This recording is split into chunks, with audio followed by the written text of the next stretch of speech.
are Locked On Rays, your daily Tampa Bay Rays podcast, part of the Locked On Podcast Network, your team every day. Hello, my name is Kevin Weiss. I'm Ulises Sambrano, host of Locked On Rays, part of the Locked On Podcast Network. You can subscribe to Locked On Rays on Apple Podcasts, Spotify, Stitcher, Odyssey, and online at fanstreamsports.com and on YouTube as well. Be sure to check out our channel there. We can also be reached on Twitter and Instagram at Locked On Rays, and please send us some emails, lockedonrays@gmail.com. We have a slew of them that we plan to get to later on this week. So if we haven't responded yet or mentioned those, we do plan to do that later on in the week. Okay, so the Tampa Bay Rays defeat the Toronto Blue Jays by a score of 6-4 last night. Probably a little bit too close for comfort towards the end of the game and towards the use of the bullpen for the Rays, but a win is a win is a win, and quite a debut from somebody named Shane Baz. That was so great to see. It was as perfect a debut as you could get. I understand, if you look at the lineup, you see the 2 runs earned. First of all, solo home runs, I'll take any day of the week in 2021. That's just the way the game is played right now. The first home run, Teoscar Hernandez, that was Wander Franco meets Chris Sale. It's a pitch that should not have gotten out of the park, and it did. That was more of a tip your cap to Teoscar. He actually did something really, really cool than a mistake by Shane Baz. The second one, that was probably a mistake, slider, too much of the plate, but overall, he looked confident. He looked at ease. The mechanics were there. And one thing I did like is that when those 2 home runs happened, he didn't let that get to him. You didn't see any frustration. The body language remained the same. He was calm, cool, collected. That's such a mature way of dealing with adversity in your MLB debut. And the team got behind him against the Cy Young contender. And they said, you know what, 2-0, we're not going to, this is not we can't let the rookie get the L, and they backed them up. They certainly did. And with Shane Baz, let's keep into perspective. No walks, no 3-ball counts. That's right. Even he attacked the hitters. He's not Ryan Yarbrough where he has to nibble. His stuff is good enough. The fastball is good enough. The slider is good enough. The changeup is good enough. And what I really liked from what I saw, of course, we've mentioned the delivery and the clean motion and the mechanics and everything tied into that. But correct me if I'm wrong, but every pitch of his, it didn't look like he had a different delivery from the changeup to the fastball to the slider. So being able to tunnel those pitches. He didn't slow down on the changeup. He didn't speed up on the fastball, which is why he befuddled hitters. To put it, I think this is a fair statement. Correct me if I'm wrong, Ulises, but he outpitched a Cy Young candidate last night. I'm 100% in agreement there. I feel like when you put both of the outputs, I'll take Shane Baz over what Robbie Ray. I mean, he couldn't get through the 5th, couldn't he? No. Robbie Ray. Thank you, Yandy. So thank you, Yandy, the most underrated baseball player that the Rays have right now. Yandy Diaz is the most underrated player. You can still see some people on anti-social media like, oh, Yandy doesn't hit enough bombs. Oh, yeah, why does he have the... He is the most underrated Rays player in the lineup any day. Any day he's in the lineup, he's the most underrated player. This might have to be a conversation for another day, another time in the offseason. But as of today, and I know this might be a little bit of recency bias, but if it came down to keeping one player, I would probably lean towards keeping him over Joey Wendell next season. Definitely prefer to keep him over G-Man Choi. If we're talking about veterans, I'd probably rather keep Yandy over Kevin Kiermaier, even with the glut in the outfield. If you look at what he provides to the lineup, the power isn't there for his build all the time, but that's not his game. We talk so much about this team strikes out too much, and it's deservedly so. The one guy that has, maybe Manny Margot as well, and I guess at some point you could add Wander Franco to the list, but as far as understanding the strike zone, plate discipline, picking his spots and just being a professional hitter. Let's remember, he has a 13% walk rate, which is the best on the team. He has a 16% strikeout rate, which is the second best on the team behind just Manny Margot. Basically, he's walking as much as he strikes out for all intents and purposes. He has the best whiff percentage on the team, and he leads, not surprisingly, he leads all Rays hitters this in on-base percentage. Those are numbers we should be looking at besides just, he doesn't hit 30 bombs every year. Right. No. And you have to have that change of pace in the lineup. You have to have the guy that gets on base, that doesn't strike out, that won't kill a rally.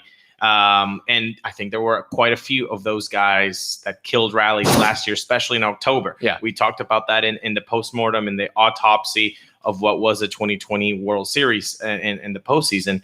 I don't think that's the same lineup. I feel like this lineup is completely different. I know that there are the same kind of faces, but a lot of the faces have had, comebacks. I mean, hello, Austin Meadows. So I do believe that Yandy does provide a lot that this fan base might not recognize sometimes. So here is the Yandy plug for them. But again, going back, Shane Baz, yes, he did outduel Robbie Ray.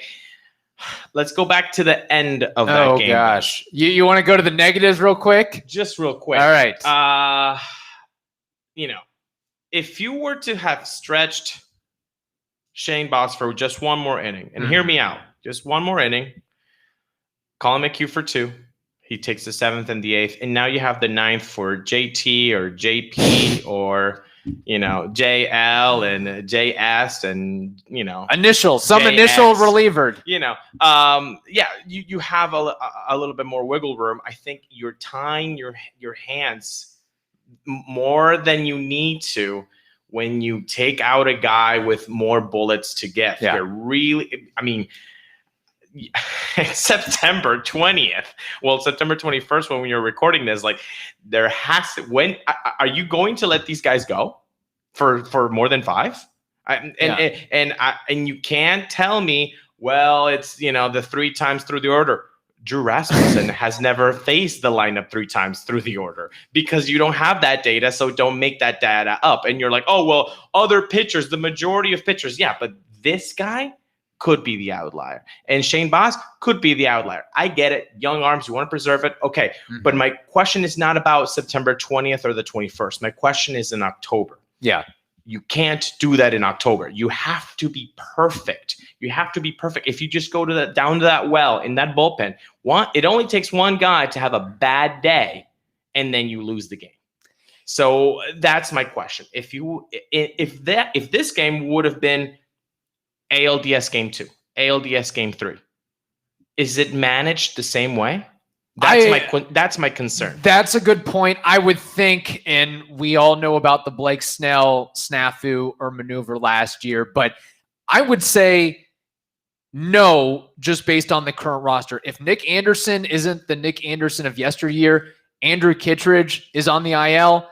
Who do you trust? Who do you really trust in that bullpen right now besides Colin McHugh and maybe perhaps JT Chigual? But he's never in Seattle. He wasn't the closer. No. That was Kendall Graveman. Yeah. And quite frankly, credit to Dietrich Enns for getting the save, but it was the umpire that was the real MVP in the game for bailing Enns out with a strike call or 2 on Breivik Valera, which if that happened to a Rays hitter, it happened too. I mean, throughout that whole inning, if that had happened to the Rays, very good point, Kevin.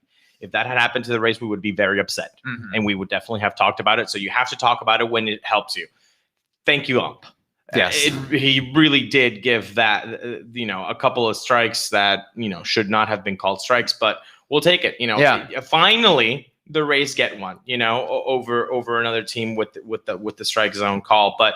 That's my concern. Again, my concern is not why are you doing this in September 20th, the regular season. Fine. Deal with the 5 and dive right now. My concern is, will you manage the game like this in October? Because I don't think that is sustainable. Right. And I will give the Rays a little bit of an out, it being Shane Baz in his first start against the Toronto Blue Jays. But if he has a couple starts under his belt, if he pitches like this, his next couple starts leading into the playoffs, and you're at 55, 60 pitches, and you haven't gotten to a 3-ball count, and you really just had one mistake, as BA pointed out yesterday. One mistake. Teoscar Hernandez, that's a good hitter doing good things. Okay, you left one slider to Lourdes Gurriel, and he did damage. But again, I think it all speaks for itself. So, and we don't have time to dive deep into this, but yes or no question. Okay. Heading into, hopefully, assuming the ALDS. Okay. Is Shane Baz the number 3 starter for the Rays to start the playoffs? Good question. Man, he would be hijacking Walker, Patino, and Yarbs. Oh, he could take Yarbs out of the equation. Well, yeah. Well, but again, that's the thing. How are they going to go about this? Are they going to say, you know what, I'd rather go Stuff and then go Shane Baz? Or will they go, you know what, I'd rather have the experience, the expertise. Let's go Yarbs. We trust them. I don't know how they're going to manage it. If it's me, Kevin, it's me, hell yes, he's game 3 starter. Yeah. Rass, McClanahan, and Baz. I mean, that is a clear cut. I'm not going to be making those decisions, but if it were me, that's how I would set it up. And again, I'm not faulting the front office / Cash and the coaches for how they managed yesterday's game. Not at all. Go get your W however you need to. Right now, saving bullets. My question is, if we play that game in the ALDS in game 2 or game 3, is Shane Baz still going to be taken out with 59 pitches or whatever? How many pitches did he have yesterday? 60? I mean, I don't even think he it was 65. About 30. It was about 3 dozen fewer than Robbie Ray. Yeah, so exactly. So not even 65 pitches. He can still, he's befuddling the hottest lineup in baseball right now. If that's ALDS game 3, I don't think you should manage it like you did yesterday. I know you got the W, but you got the W too. Bases loaded, Kevin. 2 outs, and the ump. If that wasn't that ump, if it's Joe West, do you get the W? I don't know. Whatever gives Joe West the most attention. So maybe he would have called a ball there or a strike. I don't know. Whatever. But yeah, so man, there's a lot to unpack with all this going forward. And I know that the Rays as a whole try to be an unselfish clubhouse. We're a team, all that. But you do wonder a little bit, a couple weeks before the end of the season and going into the playoffs, you might be tapering back Michael Wacha's role, Luis Patino's role, Ryan Yarbrough, pushing them aside or putting them in lesser roles and utilizing Shane Baz. And you wonder how they're going to hopefully. Yeah. Thank you, Walker, for providing innings. Thank you, Yarbs, for what you've done. Patino might have a little bit more growth to do. Shane Baz looks different. Shane Baz looks ready. He's a dude. Yeah. I'll if it were up to me, game 3 starter for sure. Sorry, Pirates fans. Bet Online. Sorry, I had to throw it in there. It's okay. I had to. Bet Online is your number 1 spot for all the pro and college football action this season. With a new updated site and interface, even more odds, props, and contests, betonline.ag continues to be the number 1 source for everything football. So head over to the website or use your mobile device today and sign up today to receive your 100% welcome bonus. That is double your initial deposit just for signing up. Don't forget to use the promo code NFL100. Again, promo code NFL100. Bet Online, it is the easiest and fastest way to bet on all of your favorite sports. Bet Online, they are your online sportsbook experts. Okay, Ulises, so the Rays, of course, in activating Shane Baz to start yesterday's game, the Rays had to shift Chris Archer to the 60-day IL, which effectively ends his season and maybe his tenure with the Rays going forward. And it was actually one of our OG dedicated listeners, Ty McCann, that reached out after this news broke and after it was revealed that Chris Archer is no more with the Rays effectively. He says, we make a lot of jokes about Pat Burrell and Yoshi Tsutsugo being the worst free agent signings. Archer is now on that list after being placed on the 60-day IL. Simply put, he didn't play and was one of the top paid players, which stinks for him. Maybe he comes back on a cheaper deal next year. So with that comment from Ty McCann, we figured why not put out a poll question. Boy, did you anger some feathers with your tweet today. Yep, I will take credit for that tweet. That wasn't a Ulises tweet. That was a Kevin tweet. So I put it out there. With his season now officially over, will Chris Archer go down as the single worst free agent signing in Rays history? Just 21% say yes, and a resounding basically 79-80% say no. That is with 110 votes. Ulises, your take on this entire situation? Well, now I have it at 129 votes. Oh, okay. Still at 21% yes, no 79%. I, of course, have to agree with the no. I don't think this is the single worst free agent signing that the Rays have ever had. I think that Yoshi and Pat Burrell, like Ty said, could obviously take the cake. Especially the animosity that apparently Pat Burrell had with the fans in the stadium and his teammates. It wasn't a great, stay. So I think he'll always be the guy that you circle in for that. But it definitely is a bust. And I know that, some comments were saying it's only $6.5 million. This is why sometimes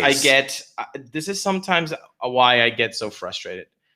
Mm-hmm. Context matters. You can't just say it was only $6 million when he's the third highest paid player of the then yes, it's not only $6 million. If it's the Yankees, sure. But when you're talking about the Rays and that's the third highest paid player, and he produces 19 1/3 innings pitched of okay baseball. I mean, I haven't even looked at his WAR, but 19 1/3. I mean, that really doesn't give you a lot of sample size. But was anybody like, oh man, he was hot in those 19 1/3 innings? No, he was okay. Thank you, Chris, but not for $6.5 million. Not to be the third highest paid player. So, yeah, I do think it was not the greatest of signings. It's not going to go down as the worst ever. But people that are, giving you a lot of heat there on the comment section, context matters. It's not just $6 million. It's the third highest paid player. Do you think it's in the conversation for top 5, one of the worst deals, maybe not in Devil Rays era, but in the Rays era since 2008, since the new ownership group took over, or since the Rays have effectively been good? Yeah, since 2008. You can look at, obviously Pat Burrell is going to be there. Yoshi Tsutsugo has definitely cracked that top 5. Yeah, I think it would. And I guess it just depends on if you believe that injuries can make you a bust. So that's the part. There are people that think injuries are completely out of the question, so that does not make it a bad free agent signing. And there are those that believe that it does. And I think that we both feel that injuries, although it's a shame, that still gives you a bust category. Because, 19 1/3 innings for the third highest paid player, Kevin. For God's sakes. No. That was a bad signing. And we should not be, cautious. Oh, man, we don't. No, it was a bad signing. It was a bad signing. It sucks. I hope he gets better. Yeah. But being the third highest paid player for 19 1/3 innings, and you make the list. And you weren't willing to pay Blake Snell $10 million or pay Charlie Morton $15 million.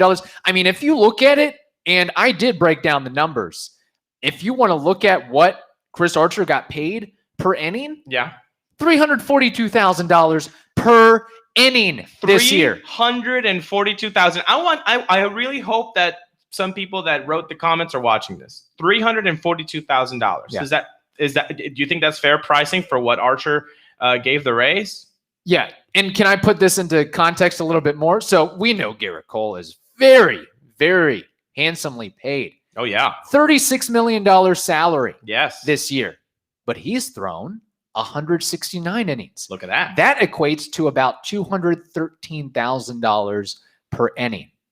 Wow. Talk about bang for your buck and value. Isn't that what the Rays do and focus on? Yeah. I mean, again, I don't think you can make it the worst, but people that are like, oh, come on, it's just $6 million. You're not looking at the big picture here. You're not looking at the big picture. And I'm sorry. Thank you for breaking that down. Thank you for breaking that down. You basically, the Rays in essence paid somebody $6.5 million to be Anthony Banda, to be Austin Pruitt. And again, when Anthony Banda, my goodness. Yeah.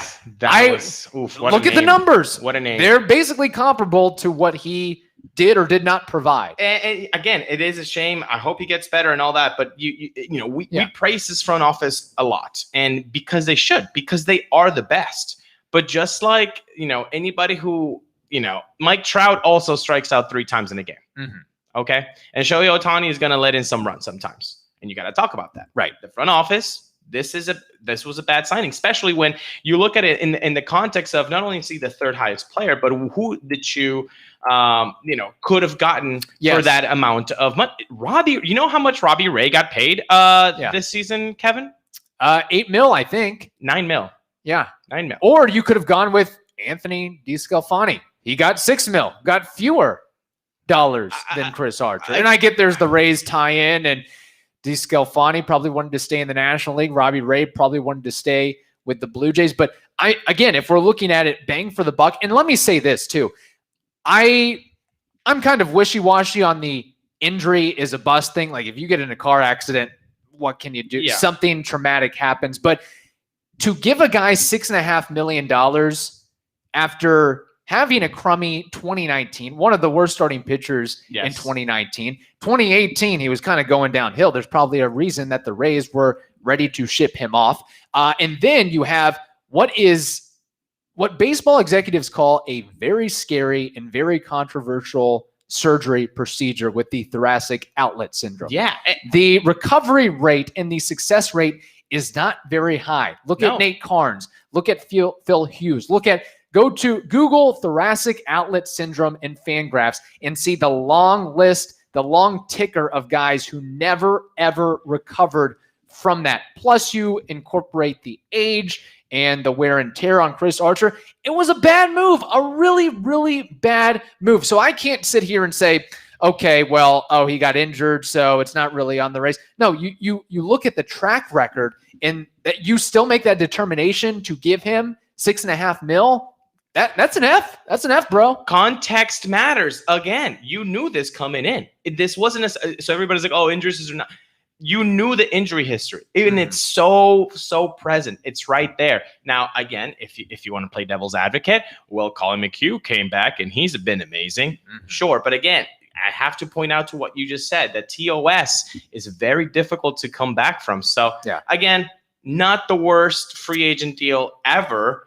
But since 2008, I want you to name 5 more. Yeah. And name 5 more that would make this list. 19 1/3 for being the 3rd highest paid player. If we're going to sit here and talk crap about Yoshi Tsutsugo's deal, and you're not going to talk about that for Chris Archer, that's a little bit of thing called hypocrisy. Exactly. And one final thing on this, because I actually, just personally speaking, and you can probably guess by the tweet I put out, that I think this was a worse deal than Pat Burrell and Yoshi, because Pat Burrell, before he signed with the Rays, was a pretty reliable bat. His track record.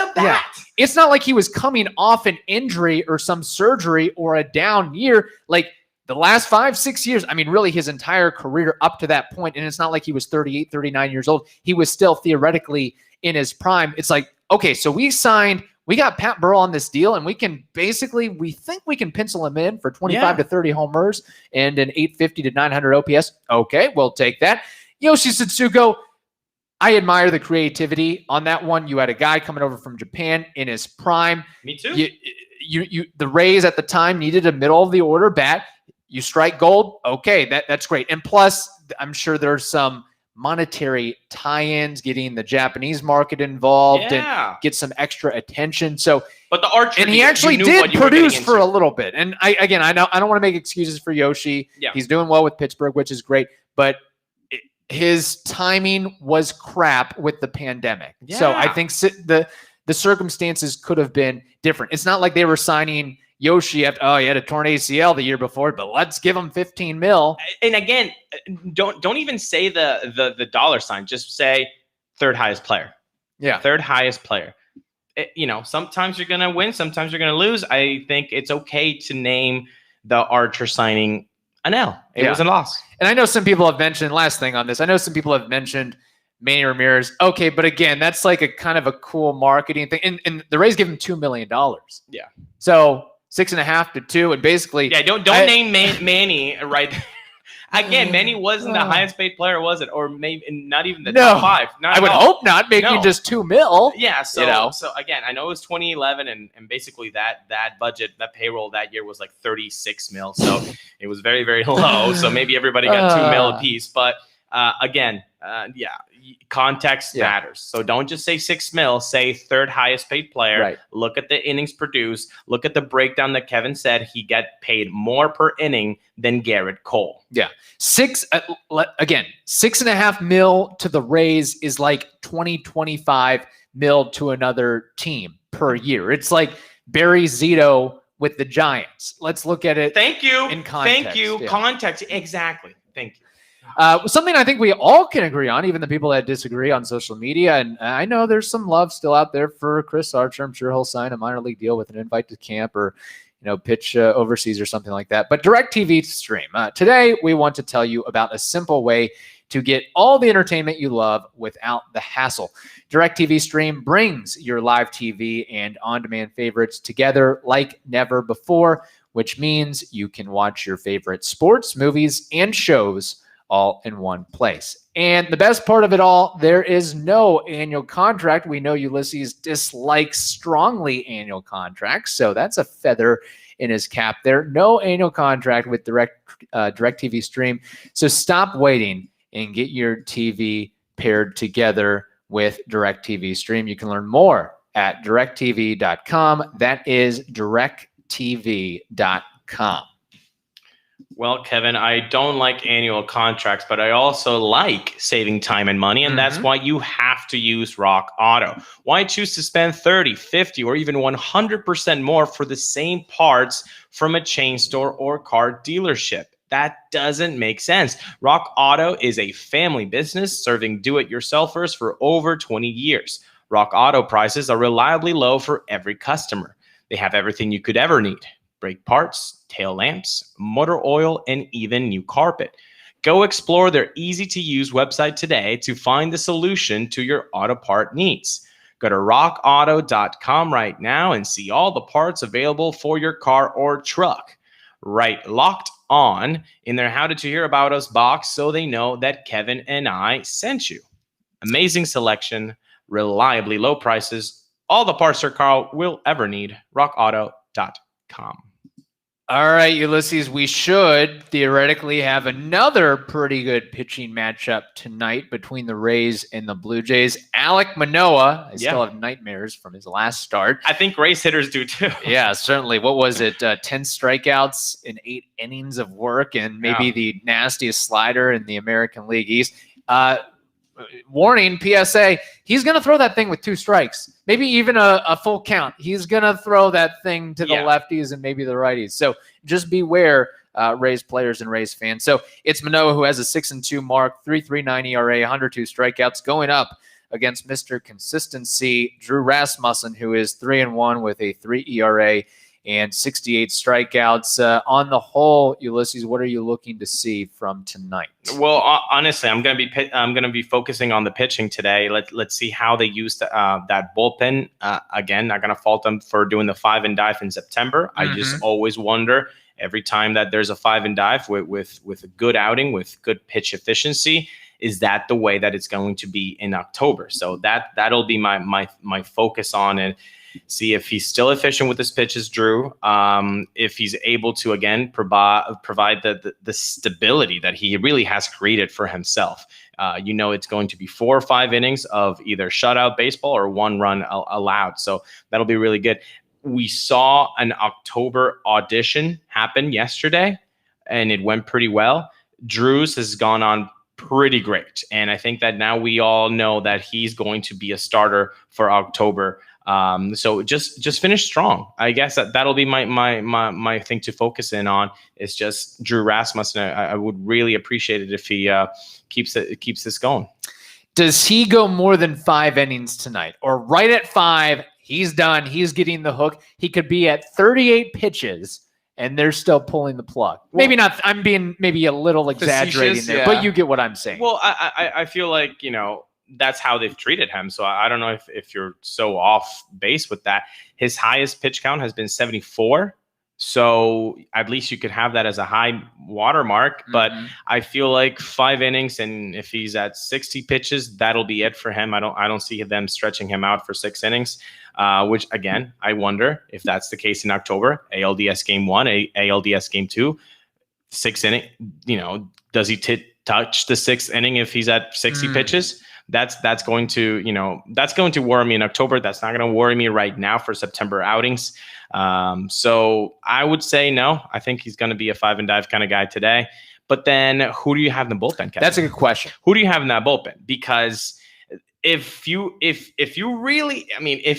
we can just push him for 6 innings, if he's doing well, that would really help out the bullpen. Because you use Colin McHugh for 2, you use JT, you use JP. I love that. You use D-Rob? Yeah. DR? You use DR. Who do you have in that bullpen right now? Fairbanks? You have Fairbanks, Anderson, and Conley, I believe. That would be nice to get 6 then. That would be nice. You find a stretch there where you can use Conley effectively. And then Anderson, oh boy. I wonder if this is a 1-run game in later innings, who are you going as your 7, 8, and 9 guy? Do you use Anderson in the 7th and then maybe try to bring back JT for the 8th and then Fairbanks for the 9th?